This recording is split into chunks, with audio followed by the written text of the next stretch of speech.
Hai hai hai hai. Jumpa lagi dengan saya Stanley di channel Renungan Keluarga Stanley Ante.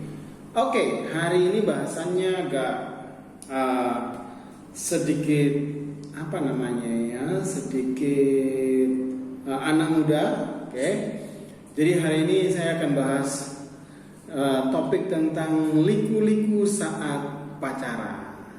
Oke, nah ya ini tentunya buat teman-teman anak-anak muda yang sedang pacaran atau yang akan akan memulai pacaran dan sebagainya.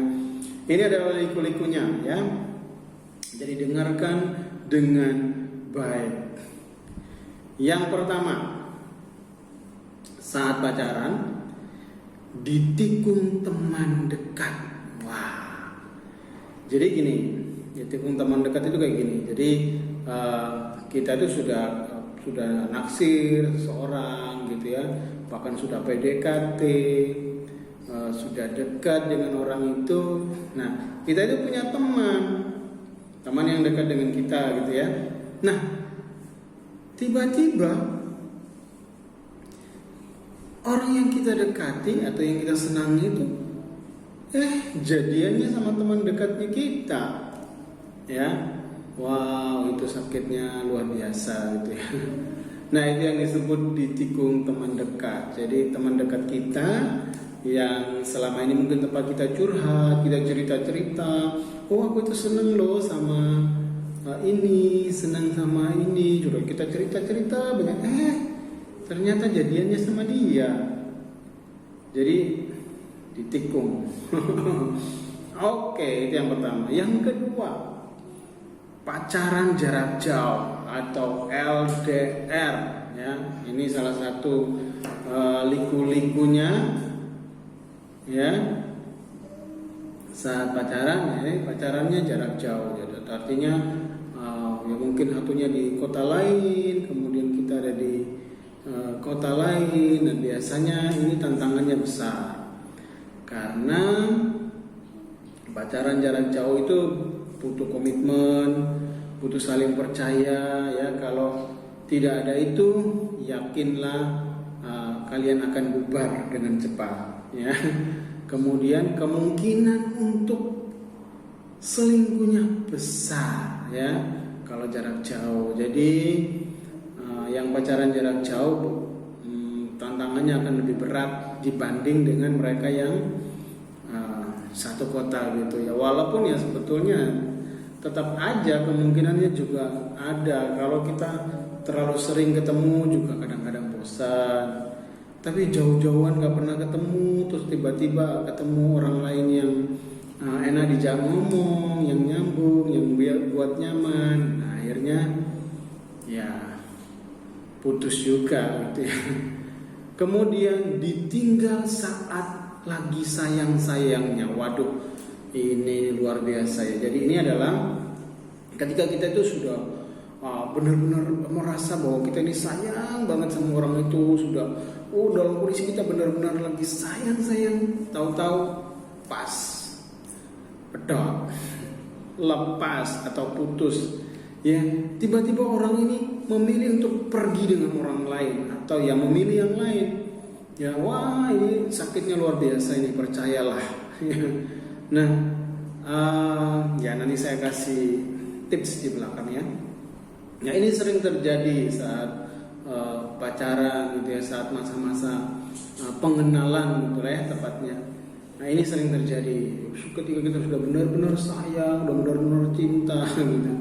Tahu-tahu ditinggal ya, pergi, entah pergi itu pergi menghilang atau ya pergi kecantol orang lain dan sebagainya. Pokoknya pergilah ya ketika lagi sayang-sayangnya. Kemudian yang berikutnya, yang terakhir adalah ditolak keluarga doi atau ditolak keluarga dari pacar kita ya, pasangan kita. Wow, ini saya banget gitu. Jadi ini sering kali terjadi. Kita tuh sudah dua-duanya sudah saling suka, sudah rasanya cocok gitu. Tapi keluarganya nggak cocok, ya mereka nggak cocok. Ya alasannya banyak. sangat satu suku, biasanya ini konteksnya di Indonesia ya. Kemudian kadang-kadang ya karena latar belakang ekonominya nggak sama.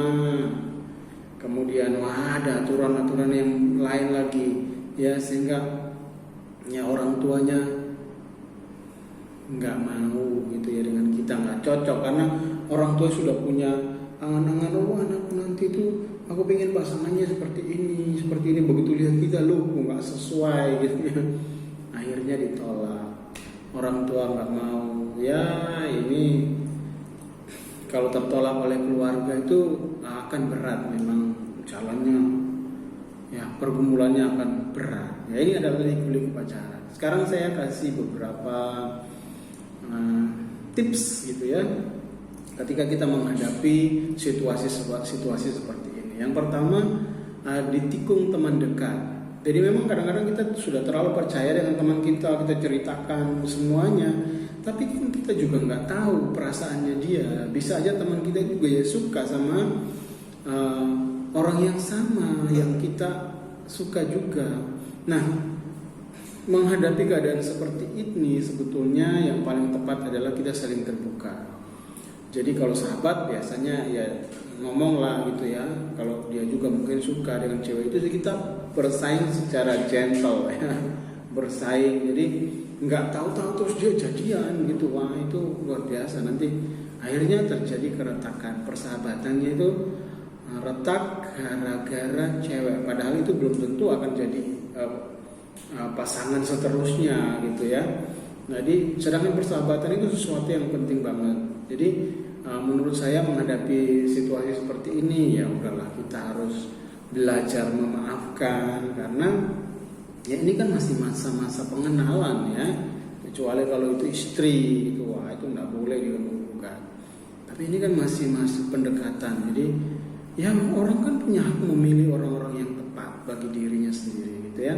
Kemudian LDR ya, atau pacaran jarak jauh. Nah ini penting sekali ya teman-teman semua untuk saling percaya ya satu dengan yang lain. Dan satu lagi, tunjukkan bahwa kita memang pantas untuk dipercayai, ya punya komitmen. Jadi pasangan kita akan percaya bahwa kita adalah orang yang punya komitmen ya, sehingga akan mengurangi lah ya masalah-masalah yang timbul. Karena saya yakin banyak masalah yang timbul dari pacaran jarak jauh ini. Yang kedua, yang berikutnya ditinggal saat lagi sayang-sayangnya. Wah ini memang sakit ya. Waduh sakitnya tuh di sini ya. Lagi sayang tahu-tahu ditinggal. Tapi satu hal yang perlu kita pelajari dari peristiwa semacam itu loh gini. Jadi kalau kita lagi sayang-sayang terus dia itu pergi meninggalkan kita, itu berarti dia nggak sayang sama kita kan gitu. Nah kalau dia nggak sayang sama kita terus kita teruskan, terus jadi apa ke depannya? Jadi kalau kita ditinggal ketika lagi sayang-sayangnya, ya sudah, itu berarti dia nggak sayang sama kita. Ya itu berarti apa yang dikatakan selama ini mungkin itu hanyalah gombal dan sebagainya. Ya sudah, biarkanlah dia pergi. Karena yakinlah yang terbaik, yang benar-benar sayang sama kita tidak akan berbuat begitu, gitu ya. Kemudian yang berikutnya, yang terakhir, ditolak keluarga doi. Wah, kalau ditolak oleh keluarga, ya ini pergumulannya berat ya teman-teman semua ya. Berdoalah bersama-sama, kita berdua bersepakat berdoa bersama agar Tuhan kasih jalan atau Tuhan buka jalan ya. Ya saya memang sempat mengalami ini. Saya punya cara waktu itu, yaitu saya minta ya ini cara saya ya, nggak usah ditiru, nggak apa-apa. Jadi saya minta Tuhan untuk kasih saya petunjuk. Kalau ini memang Tuhan kehendaki, maka saya minta bukti ini, dan ternyata ya itu ditunjukkan, sehingga saya yakin ya walaupun orang tuanya menentang, tapi akhirnya ya bisa diterima gitu ya, sehingga itu bisa berlanjut. Oke, ini adalah lika-liku saat pacaran dan tips bagaimana menghadapi semua itu. Yang jelas di bagian akhir ini saya mau katakan bahwa hubungan yang kita bangun dengan pasangan kita, dengan pacar kita, jangan sampai gitu ya kita melupakan atau mengabaikan kekudusan hidup kita. Pacaran atau apapun itu tetap jaga agar ada dalam kekudusan. Tuhan tetap dimuliakan dalam kehidupan kita, dalam hubungan kita, semasa kita pacaran pun biarlah Tuhan dipermuliakan lewat gaya pacaran kita yang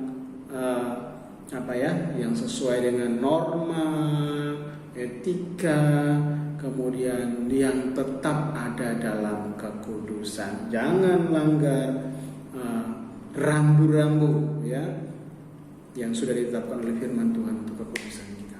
Oke, Tuhan memberkati. Bye bye.